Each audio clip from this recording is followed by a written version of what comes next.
ಯೋಜನೆ ವಿರೋಧಿಸಿ ಸ್ಥಳೀಯ ರೈತರು ಹೋರಾಟ ಮಾಡ್ತಾ ಇದ್ದಾರೆ. ಬಿಜೆಪಿ JDS ಸಪೋರ್ಟ್ ಮಾಡೋದು ಆ ಹೋರಾಟಕ್ಕೆ ಅದು ಬೇರೆ ವಿಷಯ. ಅದು ರೈತರು ಹೋರಾಟ ಮಾಡ್ತಾ ಇದ್ದಾರೆ. ಆ ರೈತರ ಹೋರಾಟವನ್ನು ಗಂಭೀರವಾಗಿ ಈ ಸರ್ಕಾರ ಪರಿಗಣಿಸದಂತೆ ಕಾಣ್ತಾ ಇಲ್ಲ.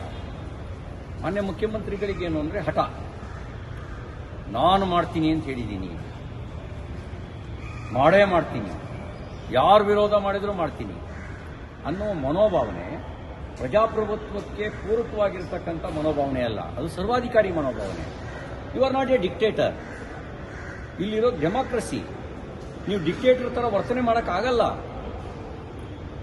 ನೀವು ಕನಕಪುರ ರಿಪಬ್ಲಿಕ್ಕನ್ನ 35 ವರ್ಷದಿಂದ ನಡೆಸ್ಕೊಂಡು ಬಂದಿರ್ಬೋದು, ಆದರೆ ಅದು ಪ್ರಜಾಪ್ರಭುತ್ವದ ಆಶಯಕ್ಕೆ ವಿರುದ್ಧವಾಗಿರೋದು. ಹಾಗಾಗಿ ರೈತ ವಿರೋಧದ ಯೋಜನೆಯನ್ನು ಕೈಬಿಡಿ. ಇವತ್ತಿಗೂ 80% ರೈತರು ವಿರೋಧ ಮಾಡ್ತಾ ಇದ್ದಾರೆ ಅಂತ ಆದಮೇಲೆ ಯಾಕೆ ಈ ಹಠಮಾರಿತನ? ಯಾಕೆ? ಏನು ಉದ್ದೇಶ? ಇದರಿಂದ ಸಾಧಿಸೋದೇನು? ರೈತರ ಸಮಾಧಿ ಮೇಲೆ ನೀವು ಟೌನ್ಶಿಪ್ ಮಾಡ್ತೀರಾ? ನಿಮಗಿದು ಎಚ್ಚರಿಕೆ ಗಂಟೆ ಆಗಬೇಕು. ನಿನ್ನೆ ಮಾಡಿರೋ ಪೊರಕೆ ಸೇವೆ ನಿಮ್ಮ ಸರ್ಕಾರಕ್ಕೊಂದು ಎಚ್ಚರಿಕೆ ಗಂಟೆ ಆಗಬೇಕಾಗಿತ್ತು. ನೀವು ಬದಲಿಗೆ ಏನು ಮಾಡಿದ್ರಿ? ಬದಲಿಗೆ ರೈತರ ಮೇಲೆ 307 ಕೇಸ್ ಹಾಕ್ತೀರಿ. ಆ ರೈತರ ಮೇಲೆ ಕೇಸ್ ಹಾಕೋದಲ್ದೆ ಇವತ್ತು 2000 ಜನರ ಪೊಲೀಸರನ್ನು ತಗೊಂಡೋಗಿ ಅಲ್ಲಿ ಡೆಪ್ಯೂಟ್ ಮಾಡಿ ನಿಲ್ಲಿಸ್ಕೊಂಡು ಸರ್ವೆ ಮಾಡಿಸ್ತೀನಿ ಅಂತ ಹೇಳ್ತಿದ್ರಿ. ಯಾರಿಗೆ ಲಾಭ ಮಾಡ್ಕೊಡಕ್ಕೆ? ಈ ಟೌನ್ಶಿಪ್ಪಿಂದ ಯಾರಿಗೆ ಲಾಭ ಹೇಳಿ? ನನಗಿರೋ ಮಾಹಿತಿ ಇದೆ, ಸರ್ಕಾರಿ ಭೂಮಿಯನ್ನು ನೋಟಿಫಿಕೇಶನ್ ಆದಮೇಲೆ ನೀವು 53, 57ನಲ್ಲಿ ಗ್ರಾಂಟ್ ಮಾಡಿ, ಆ ಗ್ರಾಂಟ್ ಮಾಡಿ ಸರ್ಕಾರಿ ಭೂಮಿಗೆ ನಿಮ್ಮ ಬೆಂಬಲಿಗರಿಗೆ ಲಾಭ ಮಾಡ್ಕೊಳ್ಳೋಕೆ ಕೊಟ್ಟಿದ್ದೀರಿ. ಅಂದರೆ ಭೂಮಿ ಸರ್ಕಾರದ್ದು, ನೀವು ಗ್ರಾಂಟ್ ಮಾಡಿದ್ದೀರಿ. ನೀವು ನೋಟಿಫಿಕೇಶನ್ ಆದಮೇಲೆ ಗ್ರಾಂಟ್ ಮಾಡಿದ್ದೇನೆ ಒಂದು ಹಗರಣ. ನೋಟಿಫಿಕೇಶನ್ ಆದಮೇಲೆ ಗ್ರಾಂಟ್ ಮಾಡಿದ್ದೇ ಒಂದು ಹಗರಣ. ಆ ಗ್ರಾಂಟ್ ಮಾಡಿರೋ ಹಗರಣದ ಆ ಭೂಮಿಗೆ ನೀವು ನಿಮ್ಮ ಕಡೆಯವರು GPA ಮಾಡಿಸ್ಕೊಳ್ತೀರಿ. ಸರ್ಕಾರದ ಖಜಾನೆಯಿಂದ ಹಣ ಹೋಗುತ್ತೆ ಅವರಿಗೆ. ಈ ಥರದ ಹಗರಣ ಮಾಡೋದಕ್ಕೆ ನೀವು ಮುಖ್ಯಮಂತ್ರಿಯಾಗಿದ್ದು ಈ ಹಗರಣ ಮಾಡೋದಕ್ಕ? ಅದಕ್ಕೆ ನಾನು ಹೇಳ್ತಾ ಇದ್ದೀನಿ, ನೀವು ಇನ್ನೂ 1 ತಿಂಗಳು ಪೂರ್ಣಗೊಳಿಸಿದಿರಿ. ನಿಮ್ಮ ಮೇಲೆ ಆಪಾದನೆ ಮಾಡೋಕ್ಕೆ ನಮ್ಗೆ ಇಷ್ಟ ಇಲ್ಲ. ಆದರೆ ನೀವು ಯಾಕೆ ಈ ಹಠಮಾರಿ ಧೋರಣೆ ತೋರಿಸ್ತಾ ಇದ್ದೀರಿ? ಈ ಹಠಮಾರಿ ಧೋರಣೆಯನ್ನು ಕೈಬಿಡಿ. ರೈತರ ಮನೋಭಾವನೆಯನ್ನು ಅರ್ಥ ಮಾಡ್ಕೊಳ್ಳಿ. ರೈತ ಮಹಿಳೆಯರು ಪೊರಕೆ ಸೇವೆ ಮಾಡಿರೋದ್ರ ಆಕ್ರೋಶವನ್ನು ನೀವು ಅರ್ಥ ಮಾಡ್ಕೊಳ್ಳಿ. ಅವ್ರು ಒನಕೆ ಹಿಡಿಯೋಕ್ಕೆ ಮುಂಚೆ ನೀವು ಈ ಟೌನ್ಶಿಪ್ ಕೈಬಿಡಿ. ಅವ್ರು ಒನಕೆ ಹಿಡ್ಕೊಂಡ್ರೆ ಅವತ್ತು ಹೈದರಾಲಿ ಸೈನಿಕರಿಗೆ ಏನು ಗತಿ ಆಯಿತೋ ಆ ಗತಿ ನಿಮಗೆ ಬರಬಾರ್ದು. ಆ ಬರಬಾರ್ದು ಅಂತಿದ್ರೆ ನಿಮಗೆ ಈ ಒಂದು ಯೋಜನೆಯನ್ನು ಕೈಬಿಡಿ. ನಮ್ಮ ಗೃಹ ಸಚಿವರು ಟ್ವೀಟ್ ಮಾಡಿರ್ಬೇಕಲ್ವಾ? ಇನ್ನೂ ಮಾಡಿಲ್ಲ. ಅವರಿಗೆ ಬಹುಶಃ ಬ್ಯುಸಿಯಾಗಿರಬೇಕು, ಮರ್ತಿರ್ತಾರೆ. ನಾನು ಸಜೆಷನ್ ಕೊಡ್ತೀನಿ, ತಕ್ಷಣ ಗೃಹ ಸಚಿವರೇ ಟ್ವೀಟ್ ಮಾಡಿ. ಏನಂತ ಮಾಡಬೇಕು? ಕಲಬುರಗಿ ನನ್ನ ಟೆರಿಟರಿ ಒಳಗಿಲ್ಲ. ಕಲಬುರಗಿನಲ್ಲಿ ಭ್ರೂಣ ನಾಪತ್ತೆ ಆದರೂ ನನಗೆ ಸಂಬಂಧ ಇಲ್ಲ.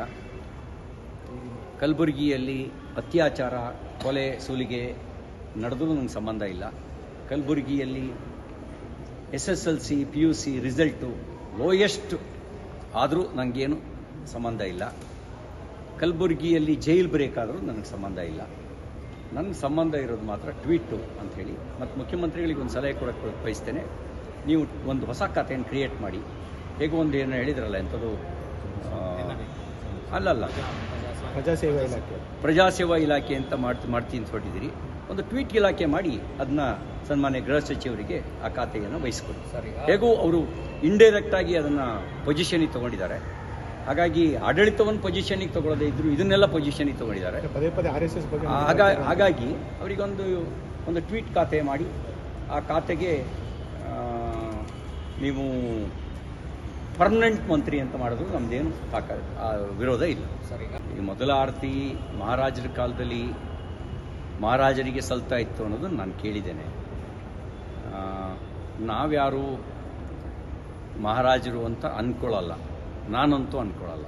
ಏಕೆಂದರೆ ಅವರು ಮಹಾರಾಜರು ಇದ್ದಾಗ ನಿಜವಾಗ್ಲೂ ಹೇಳಬೇಕು ಅಂತ ಹೇಳಿದ್ರೆ ಪ್ರಜಾ ಹಿತದ ರಾಜಕಾರಣ ಅವ್ರು ಮಾಡ್ತಾಯಿದ್ರು. ಈಗ ನಾವು ಪ್ರಜಾಪ್ರಭುತ್ವ ವ್ಯವಸ್ಥೆ ಒಳಗಿದ್ದೀವಿ. ನಾವು ಪ್ರಜಾಪ್ರಭುತ್ವ ವ್ಯವಸ್ಥೆ ಒಳಗಿರ್ತಕ್ಕಂಥ ನಾವು ಮಹಾರಾಜರು ಅಂತ ನಾವು ಭಾವಿಸೋದಿಲ್ಲ. ಸರ್, ಈಗ ಇನ್ನೂ ಟೈಮ್ ಇದೆಯಲ್ವಾ? ಇನ್ನೂ ಆಗಸ್ಟು 6ನೇ ತಾರೀಕು ಅಂತಿದೆ.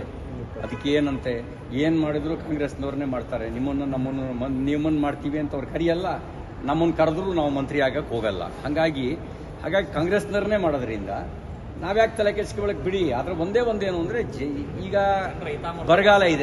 ಬರಗಾಲ ಇರೋದ್ರಿಂದ ಕನಿಷ್ಠ ಕೃಷಿ ಇಲಾಖೆಗಾದರೂ ಒಂದು ಪೂರ್ಣ ಪ್ರಮಾಣದ ಸಚಿವರನ್ನ ಕೊಡಿ, ಆದಷ್ಟು ಬೇಗ. ಕೃಷಿ ಬರ ಇರೋದ್ರಿಂದ ಈ ಬರಗಾಲ ಅದ ಸಂದರ್ಭಕ್ಕೆ ಹೋಗಬೇಕು, ರೈತರ ಅಹವಾಲನ್ನು ಕೇಳಬೇಕು. ಯಾರೊಬ್ಬರು ಪೂರ್ಣ ಪ್ರಮಾಣದಲ್ಲಿ ಸ್ಪಂದಿಸುವಂಥ ಕೃಷಿ ಖಾತೆ ಸಚಿವರು ಬೇಕು. ನೀವು ಬೇರೆ ಯಾವುದಕ್ಕಾರು ಕೊಡ್ತಿರೋ ಬಿಡ್ತಿರೋ, ಶಿಕ್ಷಣಕ್ಕೆ ಮತ್ತು ಕೃಷಿಗೆ ಒಂದು ಪೂರ್ಣ ಪ್ರಮಾಣದ ಸಚಿವರನ್ನ ಕೊಡಿ. ನಿಮಗೆ ನಮಗೂ ಅರ್ಥ ಆಗತ್ತೆ. ನೀವು ಹೊರಗಡೆ ಎಷ್ಟೇ ಬಲಿಷ್ಠರಾಗಿ ಕಂಡರೂ ಕೂಡ ನಿಮ್ಮ ಕೈಕಮಾಂಡ್ ಅಡಿಯಲ್ಲಿ ನೀವು ಯಾರೂ ಸ್ವತಂತ್ರರಲ್ಲ ಅಂತ ನಮಗೆ ಗೊತ್ತು. ನಾನು ಗುಲಾಮ ಅಂತ ಪದ ಉಪಯೋಗಿಸಲ್ಲ. ನೀವು ಸ್ವತಂತ್ರರಲ್ಲ ಅಂತ ನಮಗೆ ಗೊತ್ತು. ಹಾಗೆ ನೀವು ಸ್ವತಂತ್ರ ಅಲ್ಲದೆ ಇರೋದ್ರಿಂದ ನಿಮ್ಮ ಕಷ್ಟ ನಮ್ಗೆ ಅರ್ಥ ಆಗುತ್ತೆ. ಹಾಗಾಗಿ ನಾನು ನಿಮಗೆ ವಿನಂತಿ ಮಾಡೋದೇನು ಅಂತ ಹೇಳಿದ್ರೆ, ಒಬ್ಬ ಶಿಕ್ಷಣ ಸಚಿವನನ್ನು ಪೂರ್ಣ ಪ್ರಮಾಣದಲ್ಲಿ ಕೊಡಿ, ಒಬ್ಬ ಕೃಷಿ ಸಚಿವರನ್ನ ಪೂರ್ಣ ಪ್ರಮಾಣದಲ್ಲಿ ಕೊಡಿ. ಉಳಿದಿದ್ದು ನಿಮ್ಮ ಮರ್ಜಿಗೆ ಬಿಟ್ಟಿದ್ದು, ನಾವು ಅದಕ್ಕೆ ಇನ್ನೇನು ಹೇಳಲ್ಲ. ಈಗ ಏನಂದರೆ, ಮಂಗನ ಕಾಯಿಲೆ ಒಂದು ಕಾಲದಲ್ಲಿ ತೀವ್ರ ಸ್ವರೂಪವನ್ನು ತೀರ್ಥಹಳ್ಳಿ, ಶೃಂಗೇರಿ, ಚಿಕ್ಕಮಗಳೂರು ಈ ಭಾಗದಲ್ಲಿ, ಒಂದು ಸೊರಬ, ಸಾಗರ ಭಾಗದಲ್ಲಿ ದೊಡ್ಡ ಪ್ರಮಾಣದಲ್ಲಿ ಇತ್ತು. ಈಗ ಆ ಪ್ರಮಾಣದಲ್ಲಿ ಇಲ್ಲ. ಆದರೂ ಎಚ್ಚರಿಕೆ ವಹಿಸಿರೋದು ತಪ್ಪು ಅಂತ ನಾನು ಭಾವಿಸೋದಿಲ್ಲ.